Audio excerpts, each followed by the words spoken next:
In today's video, I'm going to teach you how to get the last value in a column in Google Sheets. This can be a very useful trick, especially if you're dealing with dynamic data sets where information is constantly being added or modified. Let's dive right into it. First up, you'll want to open up a Google Sheet. If you're not already in one, go ahead and navigate to your preferred Google Sheet or create a new one if you're starting from scratch. Once you're in your sheet, identify the column where you'll be wanting to find the last value. This is where the fun begins.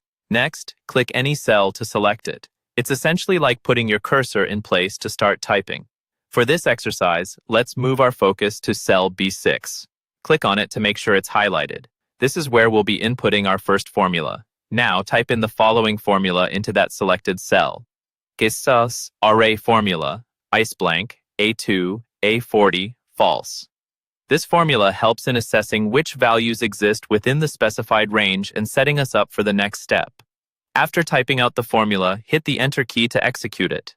Next, we're going to switch over to cell B3. Click to select cell B3.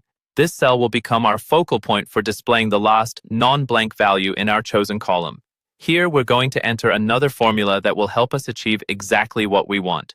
Go ahead and type in AX lookup, true, array formula, eyes, blank, A2A true, A2A 0, 1.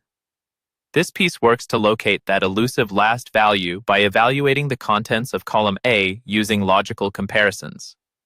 Once you've carefully entered the formula, press the Enter key again. You should see that cell B3 magically updates to display the last non-empty value that's currently present in column A. To put this into practice, let's experiment with changing some data. In cell A17, modify the existing value to something different.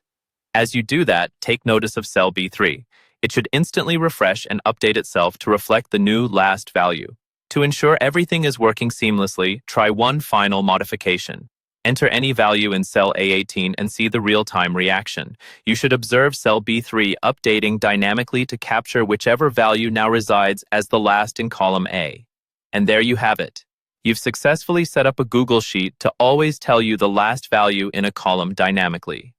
This simple yet powerful technique can save you time and keep your data processes seamless and efficient. Thank you for joining me on this tutorial. I hope this has been helpful and feel free to explore more functions and possibilities within Google Sheets. Happy spreadsheeting!